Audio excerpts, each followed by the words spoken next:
Okay, ito yung bias ko rito sa Euro Japanese yen, no? So sa day kasi, itong 65, actually itong 33 lang pala. Tinatry niya i-break to. Yung yellow. So sa day, nakikita natin yan, gumaganyan siya. Although nag-down siya rito, to support siya dito sa 9 eh. So, resistance, support, and then nag-break siya dito sa area na to. Pero kapag nag-move tayo sa 5 minutes, actually sa 1 hour, makikita mo, pa-uptrend na siya eh. Ano? Yung support niya, hindi siya pababa, pataas siya. Ayan. And then sa 5 minutes, kitang-kita na siya dyan. Ayan. Taas na siya.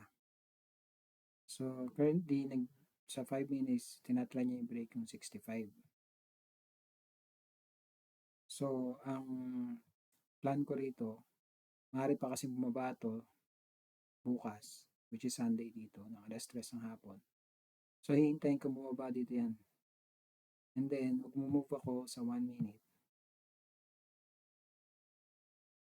Parang ganito siya kung mangyayari. So, itong 9 na MA, hintayin ko siyang mag-break dyan. Kapag nakapasok ako dyan, sa 1 hour, yun na ang dulo niya. So, ilang beses siya nag-attempt na i-break yung ano eh. Yung 2 sa 4 hours, yung 9. Pagka na-break yan, ito ang tatawirin niya sa day.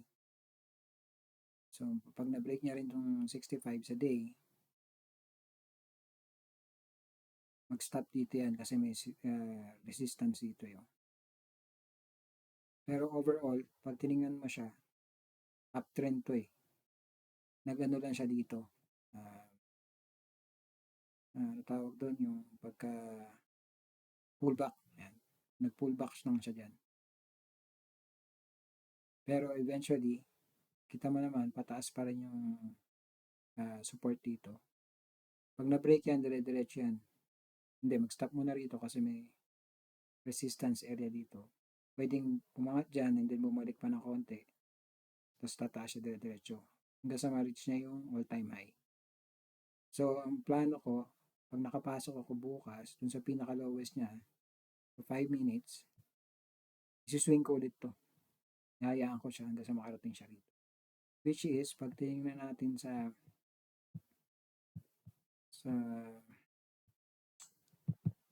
dito,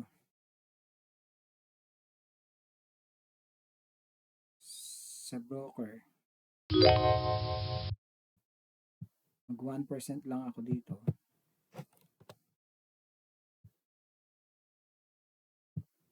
%, and then tayo sa 5 minutes, then 1 minute. Sabihin natin makapasok ako dito sa area na to. Yan, dyan.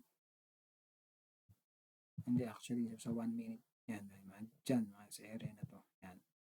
Pag tinignan mo yan sa day, $823 yan. Which is far-fetched pa. Pero possible. Iiwanan mo talaga. So, yun ang bias ko dyan.